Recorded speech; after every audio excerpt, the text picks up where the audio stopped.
Mock drill क्या होता है? एक तैयारी होती है कि सिविक बॉडीज किस तरह काम कर रही हैं और जो फैसिलिटीज़ लोगों को मिलनी चाहिए वो मिल रही नहीं मिल रही है।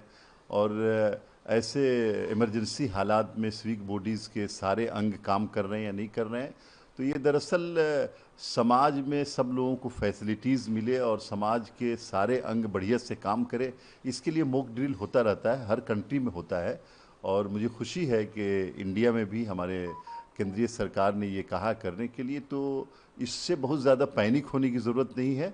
मॉक ड्रिल एक सिविक फैसिलिटीज़ को बढ़िया करने के लिए किया जाता रहा है। रशिया जब यूएसएसआर था उस वक्त से आज तक रशिया ने हमेशा इंडिया के इंटरेस्ट के साथ काम किया है।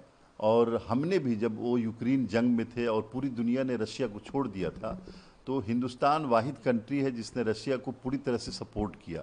तो आज अगर रशिया हमारे साथ खड़ा है, कंट्री के साथ खड़ा है, और पूरी दुनिया का हर वो संजीदा कंट्री जो ये समझता है कि आतंकवाद समाज के लिए एक नासूर है और इसको ख़त्म होना चाहिए दुनिया से, दुनिया का कोई भी सभ्य समाज इसको पसंद नहीं करता है, तो हम लोग धन्यवाद करते हैं अपनी कंट्री की तरफ से, 140 करोड़ जनता की तरफ से, रशियन सारे लीडरशिप का।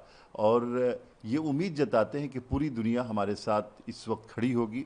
हम लोग आतंकवादियों के खिलाफ लड़ने जा रहे हैं, आतंकवाद पीड़ित हैं और आतंकवादियों ने पूरी दुनिया में एक चैलेंज खड़ा कर रखा है सिविल सोसाइटी के सामने। ख्वाजा आसिफ साहब और मैं पूरे पाकिस्तान के एस्टेब्लिशमेंट को, आर्मी को और सरकार को हम ये बताना चाहते हैं, इंडिया की तरफ से, 140 करोड़ लोगों की तरफ से, कि हिंदुस्तान महात्मा गांधी का देश है, लेकिन हम आतंकवादियों को और आतंक के आकाओं को ख़त्म करेंगे। अगर हम ये चाहते हैं कि इस रीजन में शांति हो, अमन हो और लोग अपनी पुरअमन ज़िंदगी गुजारें, तो उसके लिए ज़रूरी है कि आतंकवादियों का खात्मा होगा।